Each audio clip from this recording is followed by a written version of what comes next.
Biz anchadan beri orzu qilib kutgan daqiqalar kelishiga ozginagina qoldi. Bizning eng zo'r osteopatiya bo'yicha ustozimiz Vitaliy Kim o'zlari, shaxsan o'zlari Toshkentga tashrif buyuryaptilar, o'zlarining seminarlarini o'tkazgani. Bizning Surayyo Osiyo sentrida 15 ta masterimiz borib o'qish uchun o'sha to'lovlarni qilib tayyorlanishyapti. Shunaqangi ko'p insonlar yozilishdiki, biz o'sha birinchi levelni 2 marta o'tkazmoqchi bo'lyapmiz. Ya'ni ikkita gruppaga bo'ldik. Shuning uchun endi sizlarda ham imkon tug'ildi, bemalol yozilib olishinglar mumkin. Ozginagina joylarimiz qolgan, sanoqli o'rinlar qolgan. Bu imkonni juda ham ko'pchilik hamkasblarimiz ham, vrachlar ham kutishgan ekan. Shuning uchun gruppamiz to'lib ketdi va birinchi levelni ikkita potokda o'tkazadigan bo'lib, ikkiga bo'ldik. Endi sizlarda ham imkon tug'ildi, bemalol yozilib olsanglar bo'ladi. Joy bormi hali? Endi joyimiz sonlari ancha chegaralanib qolgan. Aytganingizdek, odam juda ham ko'p bo'lgani uchun ikkita etapda o'tkazyapmiz.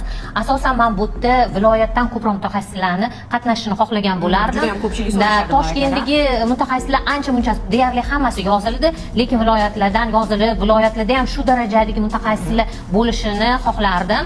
Viloyatliklar, sizlarga imkoniyat, borib yo'l kira sarflab, vaqt ketkazib, oilalardan uzoqda yurgandan ko'ra Toshkentda bo'ladigan imkoniyatdan foydalanib qolinglar. Kunlarini pastda yozib qoldiramiz.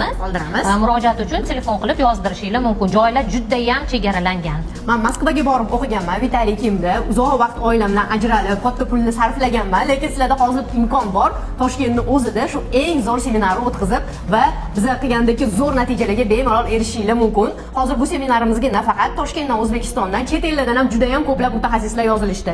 Polshadan, Shvetsiyadan, Объединенные Arabskiy Emirati, Dubay, Turkiya, Qozog'istondan juda ham ko'plab yozilishgan. Malayziyada, butun dunyodan kelib o'qishyapti, lekin o'zimiz ham mutaxassislar, men xohlardimki, shu O'zbekiston mutaxassislari ko'proq o'qib imkoniyatdan foydalanib olsin. Yozildi. Viloyatlardaglar sizlar ham kelib osteopatiya bo'yicha o'zingizlarning regioningizda eng zo'r mutaxassis bo'lishinglarni tavsiya qilib qolgan bo'lardim.